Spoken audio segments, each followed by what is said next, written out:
Hey guys, Papa Magnum here, and today I'm going to show you how to take apart your 715 Dan Wesson without that Dan Wesson wrench, and how to properly set your barrel. It's how I do it. If you don't do it this way, I don't care. That's fine. Do what you do. Anyway, so what you're going to need to take the bushing out on the front, you see this part, I've already pre-did it. I got this loose today.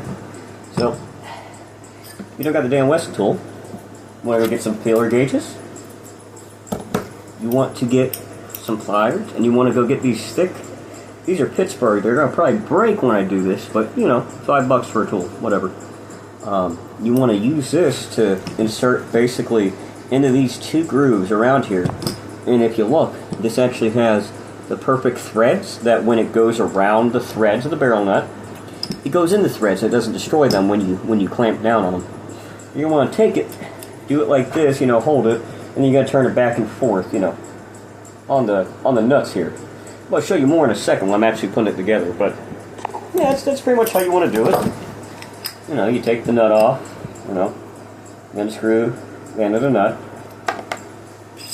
take the shroud off, you unscrew the barrel.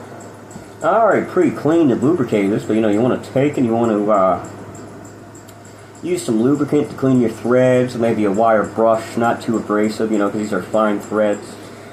But you know, I've dropped this barrel like 3 times in concrete today and it hasn't hurt the threads. So you know, take that with a grain of salt. But so you're gonna oh yeah, and yeah, it's unloaded. I already looked before the video. I mean, come on, we're adults. Check the gun. So anyway, so you want to clean the threads and all that. Now, this is the thing, it's kind of a long video, but you can fast forward. You're going to want to take the threads here. Well, you're going to want to take your feeler gauge. Now, everyone has different. I think Dan Wesson sets theirs to like 0.4. I do it to 0.2 because I don't want to lose any power. And I know everyone in the comments could be like, "You won't lose power." I don't care. This is how I do it. If you want to do it another way, we'll find another video. So you see this nice thin one right here. Now, do be advised, depending on the surface of your revolver here, of your revolving cylinder, no, it might be right. So sometimes you might have to do it to 3. On my particular revolver, I can do it to 2, shoot it, and guess what? It's fine. So, you want to go ahead and take your barrel. Now, I put blue Loctite on mine. People say you don't have to. I do it because, yeah. Anyway, I'll take some blue Loctite. You want to put it on this, you know, little girl right here. You know, you don't got to put too much, you know, because you don't want to. You do want to try. You do want to be able to get the barrel off again. You know what I mean, man?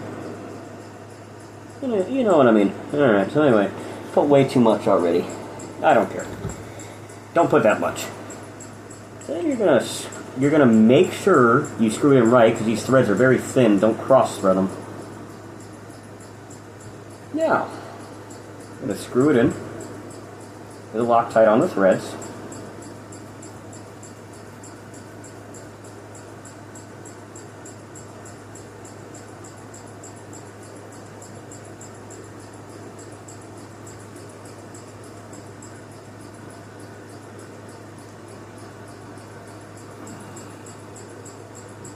Oh.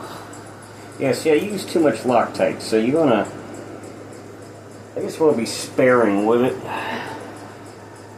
Okay, well, you do want to be sparing with it. Don't listen to me, I'm not idiot. Anyway. Alright. So now we're getting close. You want to take your feeler gauge, you want to stick it between the cylinder, right? Between the cylinder gap and this. Like I said, before you do any of this, go ahead and see what cylinder gap works for you. You want to take it and shoot it before you set it with all this junk. Unless you already know what's going to work for your revolver, right? So you want to be able to, like, roughly pull it out. Alright? Now look at that. Now that cylinder gap is nice and tight. It is perfect. To me. So I like them tight, you know? I like them tight like a tiger. Okay. Well, I fucked up. Alright, hold on. I didn't fuck up. Don't judge me. It's a judgment-free zone, goddammit. We're in 2024. Anyway, so now that that's done, it's in, right? So now you want to take your barrel shroud, you know, you want to just put that sucker back on the right way, you know. And now you want to put your little cap down. Now here's the thing. People say put grease in here so you can get it back off. I'm not changing from the 6-inch barrel, so I'm going to go ahead and put this Loctite in the little ring here. You know what I mean? Go ahead and get it nice and tight on there. I leave the feeler gauge in there.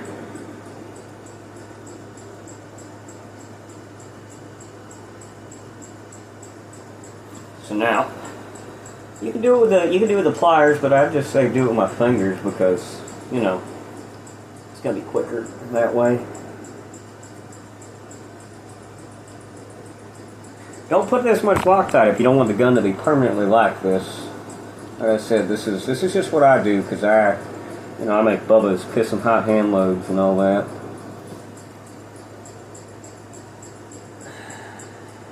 Alright, so now that's as tight as I'm going to be able to get it by hand. I'll leave the gauge in here for a reason. Alright, so now you want to take your little pliers here, put it in the tip. See, you're going to see it here. These fit perfectly right here to turn it. So you're going to turn it as much as you can by hand. And now some people are going to say that's okay, but I don't have the Dan Wesson tool. So you know what? It's probably not. So I'm going to jackass it. And put the tool up here. And as time goes on, I'll get better at these, probably have a better workspace. But yeah.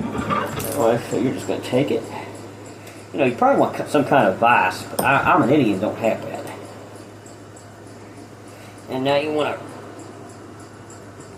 really put that in. I'm pretty strong, so it doesn't take that much to break it. Don't break it. I didn't break it. This works fine. But, you know, not everyone's you know, big hulking 5'4", 210-pound giant, you know.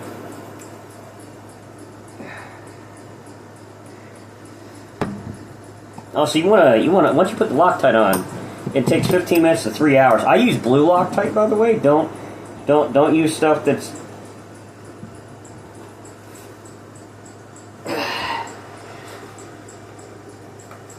okay. I gotta put this between my thighs.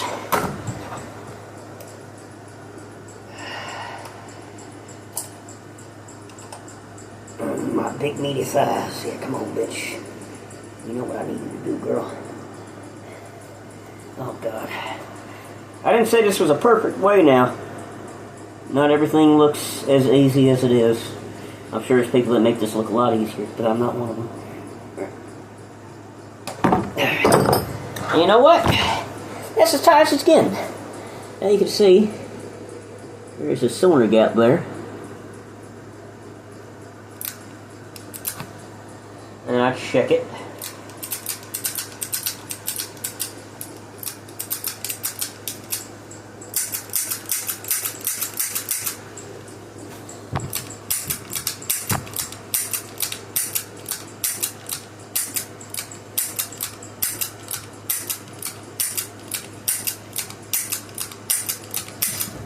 You gotta check it a lot sometimes.